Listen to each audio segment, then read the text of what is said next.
เป็นอย่างคือบ่พาน้องตุ้มฝังเข็มเนาะมาสิอธิบายละเอียดเลยในคลิปนี้คือมันเป็นจังซี่เนาะเพียงเนาะ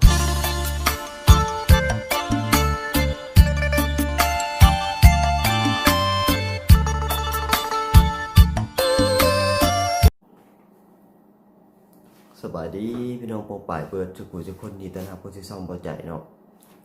คลิปนี้พี่น้องเป็นคลิปที่บ่ใจสิมาอธิบายเรื่องเป็นอย่างคือบ่พาน้องตุ้มฝังเข็มเนาะมาสิอธิบายละเอียดเลยในคลิปนี้คือมันเป็นจังซี่เนาะเพียงเนาะบ่ใจก็ได้เว้ากับน้องตุ้มและกับแม่น้องตุ้มแล้วว่าสิพาไปฝังเข็มแต่ว่าเวลานี้เป็นอย่างคือไปโรงพยาบาลมื้อนั้นบ่ใจจึงบ่ได้ให้น้องตุ้มฝังเข็มเราแต่ก็ปลายสาเหตุเลยคือน้องตุ้มนี่คือพี่น้องฮู้เลยเนาะการที่ได้มาอัดคลิปนี้ก็คือบ่ใจได้เว้าแล้วล่ะแต่ว่าบางท่านอาจจะยังบ่ทันได้เบิ่งคลิปจบเนาะอาจจะบ่เข้าใจนะพี่น้องคือมันเป็นจังซี่หลังจากที่บ่ใจเอาไปฟังเอาไปกวดภายในแหละมาเอ็กโกเบิ่งแหละหมอเพิ่นว่าพบสิ้นส่วนที่มันออกบ่หมดในการแทงลูกนั้นเฮ็ดให้น้องตุ้มนี่เลือดไหลตลอดความตั้งใจตอนนั้นก็สิให้ฝังเข็มเลยแล้วมันเป็นจังซี่ความเข้าใจของเหตุผลบ่ได้ฟังนี่ก็บ่ได้เกี่ยวกับน้องตุ้มแต่ว่าเกี่ยวกับผัวของน้องตุ้มอากวางหั่นอากวางให้หมอมื้อนั้นให้แพทย์ให้พยาบาลอยู่หั่นแหละคือแนวนี้หลังจากหมอเพิ่นกวดพบแล้วแหละเพิ่นก็อยากเอาออกเนาะเพิ่นให้ออกแล้วบัดนี้น้องตุ้มเลยบ่อยากเข้าไปในนั้นย้อนความย้านแต่ว่าอากวางน่ะไปให้แพทย์ว่าหลังจากเข้าไปปุ๊บแล้วเขาสิขูดผนังบ่ใจก็เว้ากับน้องตุ้มแล้วว่าน้องเจ้าต้องเข้าถ้าเจ้าบ่เข้าเจ้าตายได้จะเสียชีวิตได้อากวางหรือว่าเราบ่เข้าใจภาษาลาวบ่หรือแนวใดแล้วบัดนี้พอเข้าไปปุ๊บพยาบาลเขาก็สิใส่น้ำใส่แขนนี่นะ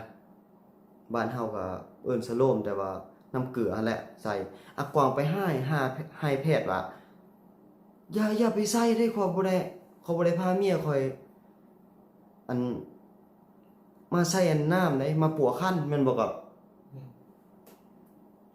แต่ว่าบ่ใจบ่ได้อยู่ในเหตุการณ์ตอนนั้นแต่ว่าแพทย์เล่าสู่ฟังแล้วก็กับเราสู่ฟังนำอากวางเลยอยากพาตุ้มนี่เมื่อเนาะ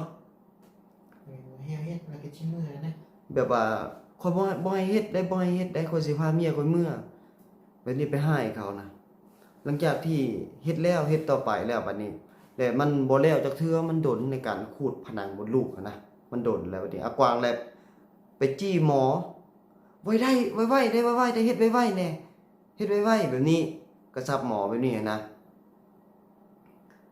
แล้ววันนี้หมอก็มาเล่าให้ฟังเพราะว่าใจออกไปกดเงินกดอีหยังเพื่อสิเอามาจ่ายนี่ก็เลยว่าบ่ใจมันตกอยู่ในสถานการณ์ตัวนั้นแล้วบ่ใจก็จกไว้ก่อนขนาดว่าสิเอาเมียอากวางนี่นะไปขูดมดลูกเรายังบ่ให้เฮ็ดแล้วใส่สโลมใส่น้ำเกลือนี่อากวางยังบ่ให้แพทย์ใส่แล้วไปโวยวายใส่แพทย์ก็เพิ่นก็ว่าแนวนี้เพิ่นก็บ่อยากให้เมื่อแล้วเพราะว่าเขาเห็นแล้วว่าคันบ่เฮ็ดมันถึงแก่ความตายนะแพทย์ว่าคันว่าบ่อยากให้เฮ็ดพวกเฮาสิบ่เฮ็ดคันว่าเป็นอีหยังมาพวกเฮาสิบ่รับผิดชอบได้แพทย์เพิ่นเว้านี้คือเว้าใส่บ่ใจนะผัวเพิ่นเข้ามาโวยวายบ่ใจก็เลยว่าเราบ่ได้ฮู้อีหยังแล้ววันนี้บ่ใจก็ได้ล้มการฝังเข็มพร้อมแล้วบ่ใจไปเบิ่งอาการของอากวางนะอากวางเราบ่พอใจแห้งนะบ่พอใจแพทย์นึงมาแล้วเขาเฮ็ดซ่าที่จริงนะมันเป็นงานละเอียดอ่อนเขาอากวางอาจจะบ่เข้าใจแต่ว่าไปให้แพทย์ไปจี้พยาบาลนะเป็นสิ่งที่บ่ถูกต้องเลยนะคลิปก่อนๆที่บ่ใจว่าที่อากวางให้แพทย์แหละแพทย์เขาเว้าคันโตว่าใจเองบ่เข้าใจก็สิให้ก็บ่ใจเป็นคนที่บ่ประนีประนอมกับคนอยู่แล้วนะคันว่าเจ้าผิดนี่ข่อยบ่ได้ย่อเจ้าได้คันเจ้าเฮ็ดบ่ดีก็คือข่อยบ่ได้ว่าไปย่อเจ้าได้อันนั้นอันนี้เฮาจะบ่ปกป้องคนผิดคันว่าผิด อาจจะบ่ฮู้ก็พิจารณาอีกอย่างหนึงแล้วก็แม้กระทั่งสิขูดผนังมดลูกกวางยังบ่ให้เฮ็ดแล้วใส่น้ำเกลือยังบ่ให้เฮ็ดเพราะว่าแพทย์ใส่ให้เนื่องจากน้องตุ้มนี่อาการขาดน้ำเพราะว่าเลือดเราไหลตลอดเด้ขาดน้ำคันสิไปฝังเข็มให้เราสิแฮงเต็กสิโวยวายเข็มบางใหญ่สิไปใส่แขนล่ะเมียแล้วล่ะแล้วเป็นหยังว่าคืออันให้เข้าไปเนาะก็คือบ่แม่นว่าแพทย์ให้เข้าไปนะกวางนะเข้าแต่ว่ามีหยังเขาต้องมาลมกับญาติทุกสิ่งทุกอย่างที่บ่ใจว่าได้เต้นได้แล่นเฮ็ดนั่นเฮ็ดนี่น่ะการล่มกับแพทย์กับหมอการให้ข้อมูลอีหยังทุกอย่างนี่บ่ใจเป็นคนไปให้ข้อมูลเบิดเลยได้พี่น้องเอากวางเข้านำหรือว่าเอาพ่อแม่เขานำในเรื่องเขาถามชื่อนามสกุลอายุอีหยังซื่อๆที่บ่ใจอันให้เพิ่นเว้าเองนะกายหั่นเจรจาการล่มมีหยังแน่มีหยังแน่มีหยังแน่น่ะบ่ใจเป็นคนล่มหมดเลยเต้นแล่นวิ่งเต้นอีหยังก็อันนี้มันก็บ่ได้เกี่ยวบ่ได้อยู่ในปัจจัยที่เฮาสิเอามาเว้าก็คือว่าง่ายกวางนี่สิบ่ยอมเด็ดขาดคันว่าไปฟังเข็มนะแม้ขนาดว่าสำนั้นกวางยังให้แพทย์แล้วนะพี่น้องเรื่องอันนี้นะมันยากแน่ก็บ่แม่นอีหยังหรอกมันยากนำผัวของน้องตุ้มแน่ก็คือเฮาได้กำชับนี่ตอนนี้เฮาก็ได้อ้อยน้องตุ้มก่อนเฮาสิได้เว้ากับเราไปมื้อนี้เนาะถ่ายคลิปไปมื้อนี้คลิปสิปล่อยตอนเช้าของมื้อวันที่3นี่นะบ่ใจก็ได้ล่มแล้วกับน้องตุ้มแต่ว่าน้องตุ้มยังบ่ทันอยากไปฝังเข็มแต่ว่าให้น้องสิเว้ากับน้องแต่น้องยังบ่ทันเช้านี่แหละคันว่าน้องมื้อใดก็คือพาไปเลยโอเคก็พาไปเลยพาไปนี่ก็ไปฝังเข็มบ่แม่นแต่พาน้องตุ้มไปผู้เดียวก็สิพาแม่น้องตุ้มไปนำแล้วก็สิพาเมียอาเตียงอยู่บ้านอีหยังวะบ้านหยังก็บ้านละตึบหั่นแต่สิหลายคนอยู่สิไปเอาไปฝังเข็มหันนะแต่ว่าน้องตุ้มนี่จังไดก็ต้องได้เอาน้องไปฝังเข็มแต่ว่าบ่ใจต้องไปอธิบายสู่กวางก่อนคันผัวบ่ยอมก็มันก็บ่ได้คือกันนะพี่น้องเรื่องการนั้นพามาหาแพทย์หาหมอที่จริงบ่ใจอยากพาน้องตุ้มนี่มาโรงพยาบาลแต่ดนแล้วล่ะแต่ว่าเขายังบ่ทันยินยอมเกือบเสียชีวิตบ่ใจได้ไปร่วมกับแพทย์กับหยังหลายอย่างพี่น้องบ่ใจเข้าใจนะเพียงเนาะแต่ว่าคอมเมนต์นี่มื้อใดสิพาน้องตุ้มไปฟังเข็มกะรอเบิ่งพี่น้องรอเบิ่งรอติดตามนํกันเบิ่งติดตามแต่ละคลิปไปบ่ใจกันยังแจ้งล่วงหน้าบ่ได้ว่ามื้อใดเพราะว่าน้องยังบ่ทันได้ตกลงตอนนี้ก็บ่ใจก็ต้องได้ไปหาน้องตุ้มคันบ่ได้ไปก็บ่ามื้อจะต้องได้ไปเบิ่งอาการก่อน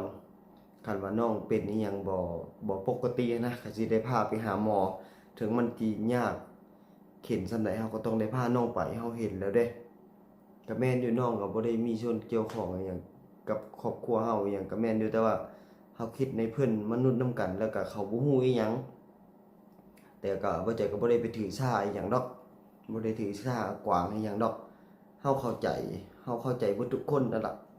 แม้กระทั่งการใช้ผ่านอนามัยหรืออีหยังก็ศึกษาเบิดเลยพี่น้องเฮาก็บ่ได้ฮู้เนาะแม่ยิ่งมันต้องมาข้างผนังลูกอีหยังไปเล่าสู่หลายๆคนฟัง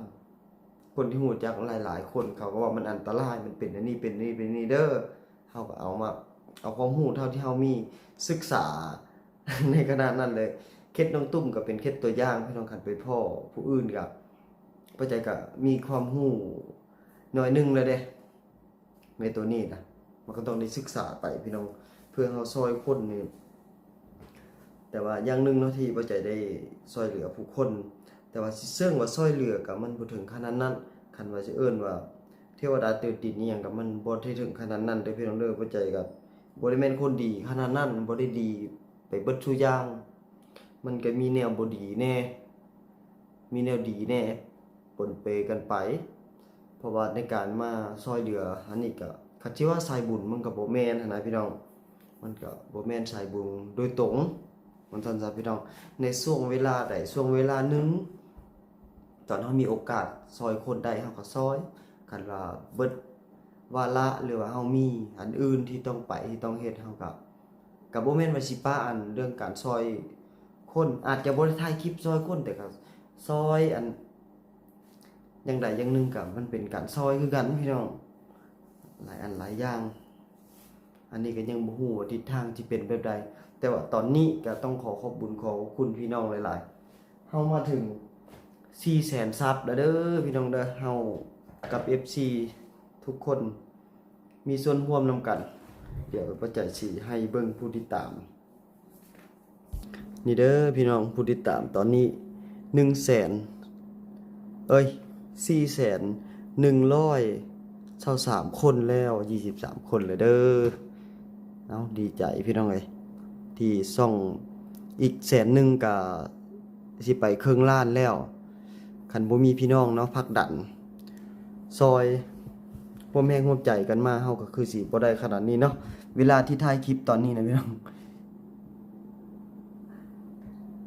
เที่ยงคืน54 นาทีเอาเรื่องนี้ก็ถือว่าเข้าใจนํกันนะพี่น้องเนาะบ่ใจยังสิเอาน้องตุ้มไปอยู่เด้อแต่ว่าไปอ้อยน้องนี่ก่อนไปอธิบายสู่น้องฟังก่อนก็เนื่องจากย่านคำว่าฝังเข็มมานะคันว่าสิทำมันก็มันก็บ่ได้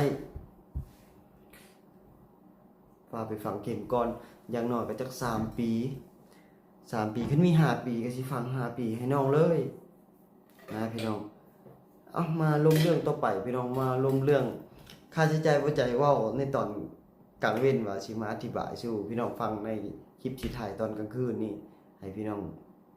ฟังนำนี้อธิบายใหม่เนาะตอนแรกนะพี่น้องเนาะเงินในการนั้นสิพาน้องตุ้มมาโรงพยาบาลนะบ่ใจมีอยู่ 1,000 บาทพี่น้องตอนนั้นนะมีอยู่ 1,000 บาทที่อ้อยน้องตุ้มไปห้องหมอคู่มือนะแล้วบัดนี้ตอนนั้นบ่ใจยอมรับว่าบ่ใจก็อันน่ะอุกใจนิดนึงอย่างเงินมันบ่พอแหละก็เลยแบบตั้งใจว่าเฮาจังได๋เฮาก็อยากซอยน้องตุ้มแล้วนะถึงจะเงินมันอาจจะบ่พอหรือหยังก็ตามบ่ใจสิโทรยืมนำคนรู้จักหรือว่ายืมนำพี่น้องก่อนก็ได้สมมุติว่า 3,000 4,000 บ่ในการนั้นไปรักษาน้องตุ้มนะเงินสำนั้นเนาะถามว่ามันหลายบ่มันก็หลายอยู่แต่มันก็จังได๋ล่ะพี่น้องเฮาเห็นในหูในตาแล้วเด้ถึงเฮาจะบ่มีแต่ว่าเฮายังหาได้นะพี่น้องถึงว่าในปัจจุบันนี้ปัจจัยกับบ่ค่อยมีอยู่ประมาณ 1,900 บาทครับมันบ่พอก็สิยืมน้ำเอื้อยก่อนนะความคิดนะคือแนวนี้อีหลีเว้านำก๊อปปี้2 มื้อ3 มื้อแล้วตัวนี้แล้วก็โทรไปหาบิลลี่แล้วก็ค่าเวียกแหน่แต่ว่าบ่ใจฮู้อยู่แล้วคันว่าบ่ใจนี่คันมันบ่พอนะบ่ใจก็ต้องคันบ่เอาน้ำเอื้อยก็ต้องเอาน้ำบิลลี่ก่อนนะพี่น้องเพราะว่าบิลลี่แล้วก็คันเฮาอธิบายสู่บิลลี่ฟังว่ามันเคสมันเป็นจังไดบิลลี่แล้วก็มีอยู่เงินที่เราจะเอาไปซื้อเครื่องซื้อของอาจจะมาเสียค่าโรงพยาบาลนี่มันก็เป็นเรื่องที่แบบบ่ถึงขั้นว่าทางตันนั่นเดียหรอแต่ว่ามีความโชคดีพี่น้องคือสมมุติว่ามื้ออื่นนี่สิไปพาไปโรงพยาบาลกลางคืนนี่มีอันพี่คนไทยตอนทึกตอนนั้นพัดตอนนั้นแผ่นดินไหวสำหรับพี่น้องส่งมา2 คนละ 1,000 บาทรวมกับตัวเก่าที่เพิ่นให้ว่าใจไปซื้อเครื่องซื้อของไปซื้ออย่างนะดะแล้วว่าใจว่าโจ๊กก้อนโจ๊สิเก็บทอนเงินนี่เพื่อไปโรงพยาบาลพาน้องตุ้มไปโรงพยาบาลประมาณ5 มื้อนี่แหละเงิน 1,000 บาทนะบ่ใจเก็บไว้นะยังบ่สังเกตเบิ่งบ่ใจไปหาน้องตุ้มบ่ใจบ่ได้ซื้ออีหยังไปให้แต่ว่าเงินนั้นโตที่บ่ใจซื้อพวกข้าวสารบ่แล้วก็พวกปลาแล้วก็พวกอันหมูฝอยอีหยังนะอันนี้เป็นเงินส่วนตัวบ่ใจเบิดเลยบ่ได้จกกันเงินส่วน 1,000 บาทอันใดเพราะว่ามันมีอยู่เงิน 1,000 ตัวก้อนพุ่นน่ะบ่ใจได้ไปซื้อให้น้องตุ้มซื้อน้อยนึงหั่นน่ะพี่น้องซื้อน้อยนึงแหละบ่ใจว่าสิเก็บเงินจำนวนตัวนั้นน่ะ จงไว้เพื่อในยามที่ฉุกเฉินคันซื้อไปบัดเดียวแล้วผู้คนเขาสิหุ้มมาเอานำน้องตุ้มได้แล้วบ่ใจจงเงินไว้จำนวน500เงิน1,000บัดนี้มื้อวันที่28น้องตุ้มเกิดลูกแล้วบ่ใจเอาเงินจำนวน500น่ะประมาณ300,000หรือ200,000ปลายนะแล้วไปให้น้องตุ้มมื้อวันที่28นั้นก็คือหมดเลยเงินน่ะก็คือมองมื้อต่อมาแล้วก็มีแม่นบ่วะก็สิประมาณนั้นแหละบ่ใจก็จำบ่ได้จดเด้แล้วมีเงินอีก1,000คือให้ไปซื้อนั่นซื้อนี่ไปให้น้องตุ้มมันในการธุกรรมดูหยังนั่นแหละซื้อเครื่องซื้อของแล้วบ่ใจก็เลยโจะไว้ก่อนเงินน่ะโจะไว้ก่อนก็ผู้ดีมื้อที่5อะไรเงินพันบาทมื้อที่5ก็พาน้องตุ้มไปแล้วก็พอดีมีกลางคืนของน้องตุ้มอยู่กับมื้อวันที่มื้อที่5วันที่5เลยนะก็มีเพิ่มเข้ามาพอดีเป็น 2,000 ก็พอดีเป็นเงิน 3,000 บาทบ่ใจมาแลกได้ก็ประมาณ1,800,000 1,800,000กีบเกือบแสดงว่าบาทแล้วบัดนี้ตอนแรกนะพาน้องตุ้มไปนะบ่ใจบ่ได้ซื้อบ่ได้เงินน่ะออกไปกดแล้วก็บ่ได้ซื้อหยังจักดีเลยจงไว้ซื้อยาอย่างเดียวเพราะว่าเงินส่วนตัวนะบ่ใจกับบ่มีพี่น้องแต่ว่าเงินนั้นโตจำนวน 3,000 บาทบ่ใจก็บ่กล้าซื้ออีกบัดนี้จึงไปซื้ออันนั้นนี่มาบ่ใจก็บ่กล้าแล้วก็ฟังเบิ่งก่อนว่าจนพอน้องตุ้มน่ะบ่ได้ถือสัมมโนครัวตอนพาไปโรงพยาบาลแล้วบ่ใจว่าไผเจ้ามื้อก่อนจะมื้อก่อนจะเอาสัมมโนครัวเด้อคันว่าข่อยไปฮอดก่อนเจ้าขี่รถเข้ามานำหลังข่อยหรือบ่ก็คันเจ้าไปฮอดก่อนเจ้าก็ไปถ่ายอยู่โรงพยาบาลเด้อแต่ว่าไปสัมมโนครัวนี่จำเป็นต้องใช้เพราะบ่ใจฮู้อยู่แล้วว่าคันบ่มีสัมมโนครัวนี่เงินอาจจะบ่พอเลยอาจจะบ่พอหลายพี่น้องพอดีเพิ่นกำลังโจทย์เนาะครับเนาะเพิ่นกำลังถามมีสัมมโนครัวบ่ ที่มา แล้วพอดีขี่รถมาแบบมันก็ปั่นแบบปั่นในหนังเลยนะกำลังสิตอบว่าบ่มีพอดีเราขี่รถจักรเข้ามาเลยบ่จักเลยมีก็เลยแล่นไปเลยไปเอาน้ำพอไฟเอากวางไปเอาอากวางก็บ่ฮู้อีกว่าสัมมโนครัวคืออีหยังอากวางไปเอาจนพ่อเราเปิดบ่หล่นมาแล้วกลับไปยืนให้แล้วนี่เพิ่นถามว่าชื่อแนวใดนามสกุลแนวใดไผผู้เป็นผัวตอนแรกบ่ใจไปให้ข้อมูลเนาะไปให้ข้อมูลก็ว่าเอาผู้เป็นผัวแล้วก็ถามชื่อนามสกุลเฮาก็บ่ฮู้เนาะชื่อนามสกุลน้องตุ้มแนวใดก็เลยเอาสัมมโนครัวอากวางเจ้าไปให้ข้อมูลเพิ่นเด้ออันนี้เป็นข้อมูลอันส่วนบุคคลไอ้ก็บ่ฮู้กันฮู้แต่ตุ้มอย่างเดียวว่าชื่อนามสกุลจังได๋บ่ใจก็บ่ฮู้จักว่าชื่อแท้เพิ่นน่ะนะและบ่ไปร่วมกับเจ้ามันบ่กับอันโตอันเว้าว่าร่วมกับอากวางเนาะเด้ออากวางเด้อคือจังจริงสิตอนนี้คืออ้ายยังบ่ทันได้ซื้ออีหยังเด้อร่วมกับเจ้าบ่ น้องก็กลัวเขาก็อยู่นั่น เจ้าก็อยู่นำตัวเบาเว้าเงินอันอ้ายมีเงินบ่หลายเนาะมีเงินอยู่ประมาณล้านปลายเด้ออากวางเด้ออากวางเงินสิบ่พอแล้วหมอเพิ่นมาแล้วหมอเพิ่นเว้าว่าอันเสียบ่หลายดอกเพิ่นว่าเพราะว่าเขามีสัมมโนครัวมันอยู่ในโครงการเนาะ แต่แรกกังวลนะหมอเพิ่นมาได้นอนอีกให้กังวล แต่นอนตอนนั้นแหละอันก็จึงบ่กล้าไปซื้อหยังหมอเพิ่นว่าให้นอนก่อนหันนะแล้วเฮาละยันเงินบ่พอแล้วพอดีก็ไปเว้ากับอากวางแล้วเจ้าอยู่ใกล้ๆแล้วก็บอกว่าเงินนี่มันบ่พอเด้ไอ้มีเงินแต่ 3,000 บาทแต่เดี๋ยวนี้นะแพทย์เพิ่นนั่นพยาบาลแล้วว่าค่าใช้จ่ายน่ะมันบ่หลายเด้อค่าใช้จ่ายเพราะว่าเพิ่นมีสัมมโนครัวพ่อใจก็เลยแบบโล่งอกเลย อันนี้บ่ใจเว้าความจริงพี่น้องถ้าว่าบ่ใจคิดตัวให้บ่ใจเป็นอีหยังก็ได้อันนี้คือเรื่องจริงเลยเพราะห้องมันแคบๆพยาบาลก็อันนั้นเด้เว้าแหละร่วมกับอากวางมันก็ค่อนข้างจะอธิบายหน่อยนึงเพิ่นก็เห็นเฮากังวลเรื่องเงินมันบ่พอนะเรื่องเงินมันบ่พอเพิ่นว่าเสียบ่หลายคนมีเงินอันอากวางอ้ายมีเงินแต่ 3,000 บาทมีอีหยังคันว่าซื้อนมบ่อีหยังเด็กๆน้อยๆน่ะน้องจกเงินน้องออกก่อนเด้ออ้ายนี่สิจงเงินไว้อันเสียค่ายาเว้าตรงๆแบบนี้เลยเว้ากับอากวางเนาะบ่เว้าตรงๆเลยกับพ่ออันของน้องตุ้มก็เว้าไว้นี่คือกันเว้าตรงๆเลยกับเราว่าข่อยสิไปซื้อนั่นซื้อนี่บ่ได้แต่ว่าเรื่องที่ว่าค่ายงค่ายาค่าอีหยังก็ตามคันบ่พอข่อยสิไปหามันอยู่ในความรับผิดชอบของข่อยตัวนี้นะ คอยรับผิดชอบทั้งหมดเลยค่ายาหรือว่าค่านอนห้องหมออย่างที่เท่าใดก็ตามสิเจ้าบ่ต้องกังวลแต่ว่าเรื่องชื่อกินชื่อหยังนั้นอย่าฟ้าวข่อยเบิ่งก่อนข่อยยังเงินมันบ่พออันนี้คือเว้าเฮาต้องเว้าแบบตรงๆเลยแบบบ่แม่นว่าเฮามีเงินแบบมันเหลือเฟือคันว่าเงินฮอดตอนแรกนะบ่ใจคิดว่าประมาณ 2,000 ก็อุ่นใจแล้วแต่ว่ามันเกินคาดก็คือได้ฮอดมาฮอด 3,000 กังวลแหละกังวลเนาะ2มื้อเนาะกับ2มื้อ3มื้อเนาะบ่เล่าสู่ฟังตลอดขับรถมานะเฮ็ดจังไดเด้วะ บ่พอยานแต่มันบ่พอนะ ยันเงินมันบ่พอมีเงิน1,000 บาทเด้ตอนแรกนะ อีกอย่างคือได้เว้าไปแล้วต้องได้พาน้องไป แบบเฮาเว้าไปแล้วนะพี่น้องว่าต้องพาน้องตุ้มไปเฮาเว้าไปแล้วเด้เฮาสิเสียสัจจามันเสียบ่ได้แต่น้องตุ้มก็เฮ็ดกะแมบอยู่คันว่าเฮาบ่อันนั้นบ่พาไปหมอน้องก็บ่รอดบ่ใจคิดว่าเฮาก็อาจจะเฮ็ดได้บ่ดีที่สุดเพราะว่าการซัปพอร์ตในช่องเฮานี่มันบ่ค่อยมีคือพี่น้องฮู้นั่นล่ะบ่ใจก็บ่ค่อยสิมีผู้ซัปพอร์ตพอปานใดแต่ว่าเฮาเดิมพันด้วยสัจจะของเฮา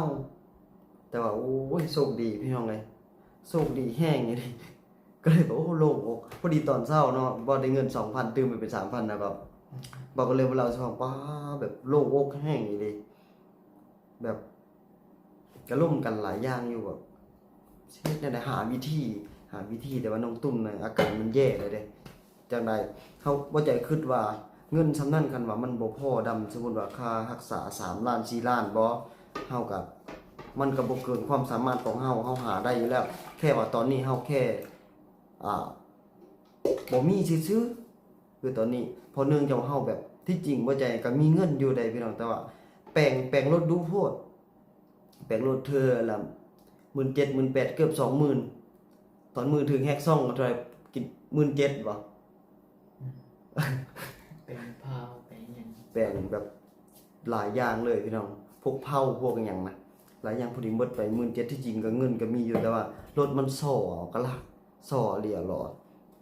นะเอาถือว่าเคลียร์ในพี่น้องบ่จะเว้าเบิดส่วนสุอย่างหมดแล้วบ่มีอิหยังลงเรือ มีแต่ต่อไปก็สิอัปเดตอาการของน้องตุ้มแต่ว่าจำรายละเอียดได้เบิดอยู่สิ่งที่ผ่านมาตัวที่มันสำคัญนะจังไดก็ขอขอบคุณ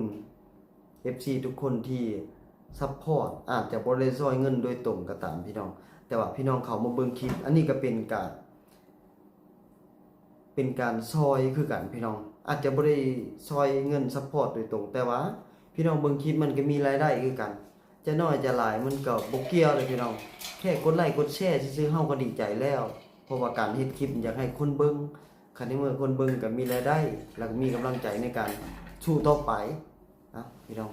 เว้ามาแล้วมันยาวเนาะรอเบิ่ง EP ตอนต่อไปวิกฤตแผ่นดินไหวก็ขอให้ผ่านพ้นไปด้วยดีเด้อพี่น้องเด้อขอให้ตลอดปลอดภัยเบิดทุกคนเกิดแล้วก็ขออย่าเกิดอีกเทื่อนี้เป็นครั้งสุดท้ายโอเคพี่น้องขอบคุณขอบใจหลายๆเดี๋ยวไปหานอนก่อนตี 1แล้ววันนี้